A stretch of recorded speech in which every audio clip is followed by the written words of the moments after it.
All right, here we go. Hat's back. This is gonna be a quick video today. So in today's video, we're gonna dive into some core concepts around selling and building connection with your audience that build belief and reduce doubt. These are simple but powerful steps you must take if you're looking to sell towards any audience or just simply build more connection with any market or any fellowship you're looking to build. This creates a solid foundation of trust. If you've ever felt like you have an audience, whether that's through ads or social following or whatever, and you feel like they're just not taking the leap and making that gap between viewing and actually purchasing, then this video is for you. Now, why am I so sure about this? Well, after working with hundreds of different brands, whether they be service, e-commerce, or even influencers and media brands, one thing I've found is that working on this single topic is the largest driver of conversions across the board. Forget all the tactics, forget all the little nitty-gritty, technical details. This is what drives sales. This is what connects with your market emotionally and pushes them over the edge. This is really the difference between having a business that's stagnant and grows extremely fast. So stick around. I'm not just talking about concepts. I'm going to give you actual tools you can use to walk away from this video and actually implement them in your business today. And I swear it's not that hard. So let's jump in. Let's grow. Okay, so first we're going to talk about building belief and trust, right? Now, where does this all start? There's actually 29 specific points of believability. Now, I could go over this, but essentially this builds belief and reduces doubt. Pretty simple.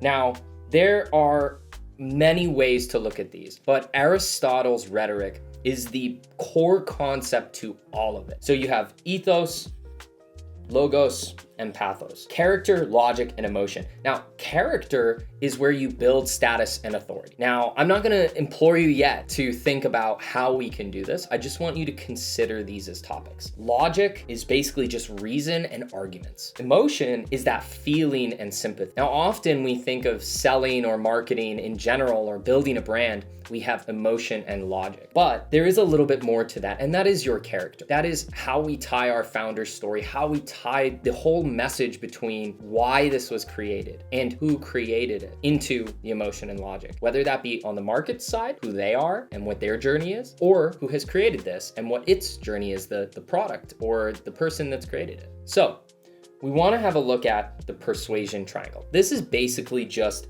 a balance between all of these and how we're going to figure our way somewhere in the middle. Now, sometimes it might be a little bit more up here, sometimes it may be a little bit more up here. You basically just want to incorporate all of it and then go heavy into one if that's your forte. Some of you might be up in the character space. Some of you might be more in the emotion or logic space. That's your prerogative. This is really just orienting what your message is from yourself as a founder, your character arcs, your stories, as well as what your products, your market stories are, that logic and emotion. This is what ties all of that together. Next, we need to look at what does the customer care about and what does the brand care about, right? So if the brand has certain missions and desires versus the customer, we need to basically find out what is that crossover? What is in this area that allows us to really hit home? If the brand wants to be super pristine, but people don't care about that, that's outside of this circle right here, right? Outside of this customer circle of care, whether that's their hopes and dreams or pains and fears, then this truly just isn't important. Maybe you can mention it, but it's not one of the drivers that the market's gonna be like, I really care about that. And we need to constantly go back to the character, logic, and emotion, and what those hope streams, what they do want and what they don't want. That's pretty much it. Now, we've built this out in what we call a believability checklist. I'm not gonna dive too deep onto this right now, but basically we have those 29 points, how we assess it, how we figure out our priority, and then actually building that and putting it into action. Now, we're gonna focus on this video on 4 things. One is the guarantee, one is the proof, one is the demonstration, and one is the founder story. These 4 specifically are the largest contributors out of all of them, not because of their impact alone, but also because they're low cost to do. It's very low cost to set your founder's story. It's fairly low cost most of the time to do a demonstration. The proof, fairly low cost to get, might require a little bit of effort. but the guarantee is probably the least effort out of all of them and has the highest impact. This is how we end up gauging our priority, and we'll go over that a little bit later. Now, let's jump in.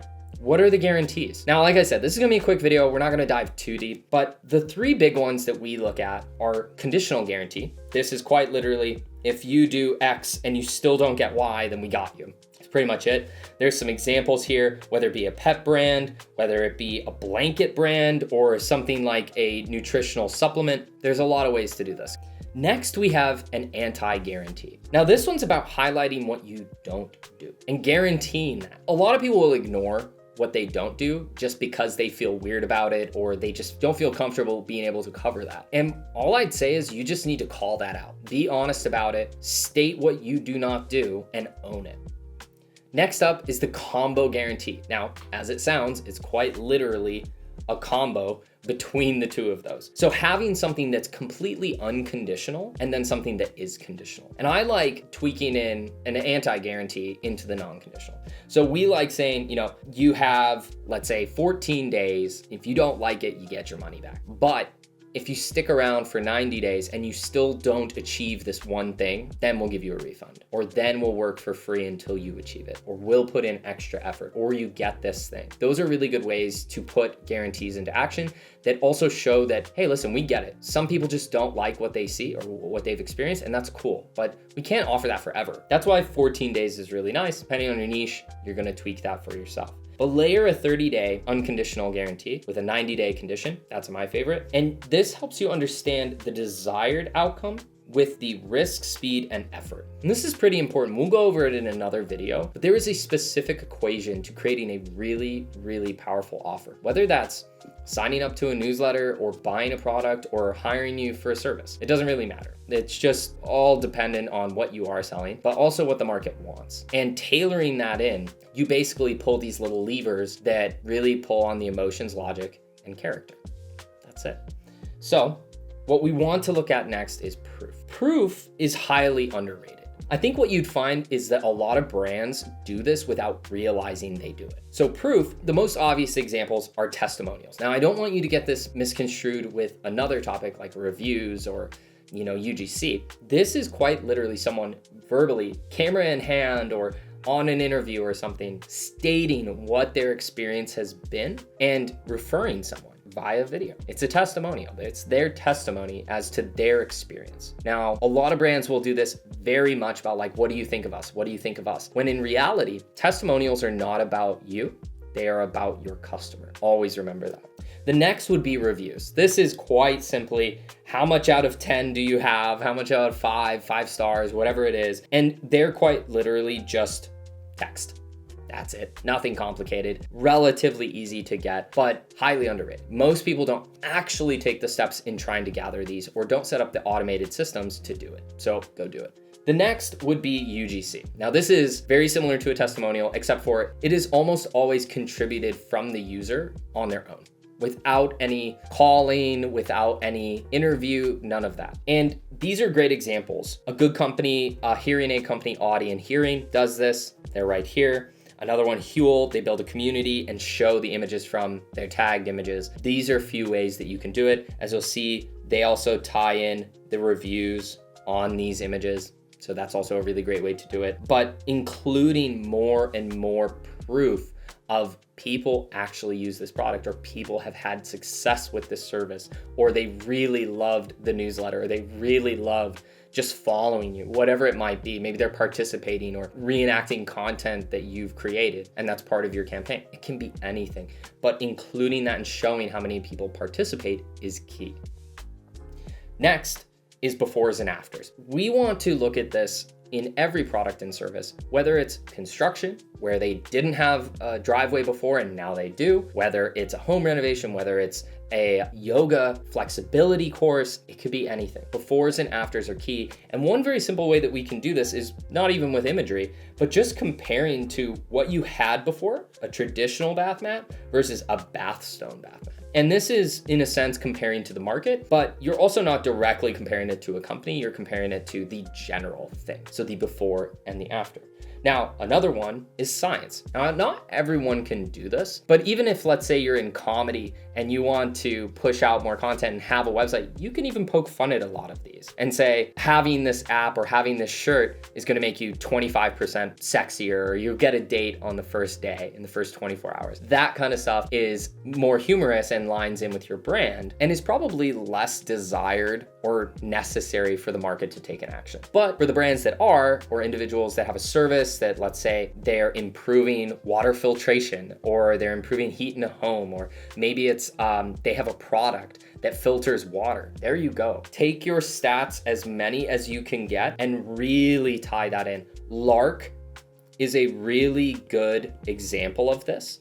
Go check them out. They have a graph that goes like this, and it shows the improvement of quality and the stats that they've gathered through studies. Regardless, that's another really impactful one. Now, the next would be demonstration. Again, Lark, right here, is a really, really good example. This is their filtration system, and when they put this water in versus putting it into this one, the water in here turns out blue, the water in here turns out completely clear. Very, very simple demonstration of a water filtration system. Another good example is Purple. It's a bed company, and they pride themselves on this particular patented format that they have on top of their beds. And they say even an egg won't crush. And you'll see these eggs right here, and they quite literally let this drop. And you can go check out the video. I'll link it in the description. It's pretty funny as well as informative. So what you'll find is a lot of people tend to take these proofs, whether they be testimonial, UGC, science, with demonstrations or with other proofs or with other believability factors, just because they can, and it reinforces the authenticity and reality. Next, we have the founder's story. This is the fourth one, and arguably the most important, but the least tangible. This is very much based on the founder. It's based on where the brand started, who started it, what their history is, do they have a resume or certificates or their experience? Like you'll hear from me, I worked as a photographer, I was a mechanical engineer, and I went broken homeless in Alaska 8 years ago, and I rebuilt everything and worked my ass off to learn all these systems in building brands. And I've now focused in e-commerce and now have these stories to tell. I've come from this journey to learning. I've been where most of these brand owners have been. That's a good story. And not because I crafted it that way, but because I've actually observed my life. Everybody has a story. You just need to figure out what it is. And hopefully you'll get out of this channel how to tell those stories. In this example, we have Jack Henry. They're right here. Jack Henry is started by Kyle Bardouche, really cool guy. We used to work with him a lot. And his son, Jack, is Jack Henry. And they built this family. He was working in marketing, worked in a bunch of other stuff, and he built this cool company. And his story is so inspirational. And now he's going on to help a lot of other people too. There's also Bite Toothpaste. You have Lindsay over there doing amazing things, and you can go to their site and see her story. The same goes for Orgain, a company you see in Costco all the time and across GMCs and different companies. You may see this in stores, but I bet you didn't know the founder's story, but when you do, you won't forget it. Go check it out. The founder's story here about the Orgain owner is pretty inspirational, and it actually made me want to buy their product more and again and support them because they have a good cause too. So your founder's story can tie in with a lot of different factors. Last but not least, I found this website and absolutely loved this woman's story from Moment Drink. Again, you can go to her site and check this out. It's drinkmoment.com. And you'll see that when you scroll this page, this section changes again and again, and it tells you more of the story. It's pretty interesting, but it really gets you emotionally tied to the message behind the product and the quality behind the product, from her background to why she created to the impact that it's looking to do. Now, the question becomes, what do we do first? Everyone asks me this, and I would say, well, take the sheet, and I'll explain how you can get that in a sec. But the sheet basically says, assess what you have, find out what's on your site, what you're able to do. Is it good? Can be improved? Is it bad? Or is it just not applicable? That's pretty much it. And those have scorings to them. If you can do it, but it's not on your site at all, and you have that information, that's bad. If you can put it on your site in a better way, but it's on your site already, then that's can be improved. If it's already good, it's good.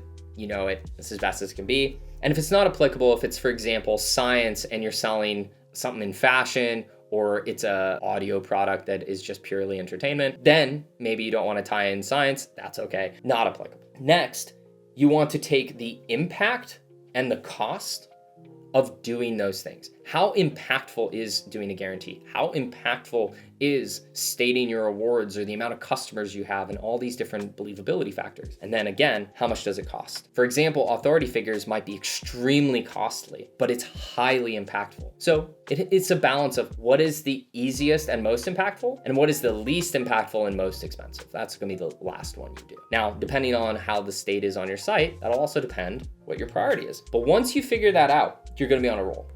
You're gonna integrate this into your website. You're gonna integrate this into your ads. You're gonna integrate it into your email, your content, literally anywhere that you put out either words from your mouth or words on paper. That is it. Tie it everywhere you can. It can be a Snapchat story. It can be an email, an SMS, ad, literally anything. It is so important to build this connection with people and build that emotion with the logic and tie in your character with all of that. Now, that note, if you sign up to our 14 days of storytelling secrets, you get the link down in the description. I'll actually include that believability checklist in that sequence. Enjoy it, take advantage of it. It's made the world a difference to me and the businesses that I've worked with, and I know it'll work for you. What I'd say is, if you want to binge some more content, check out this video here. Otherwise, we'll catch you in the next one.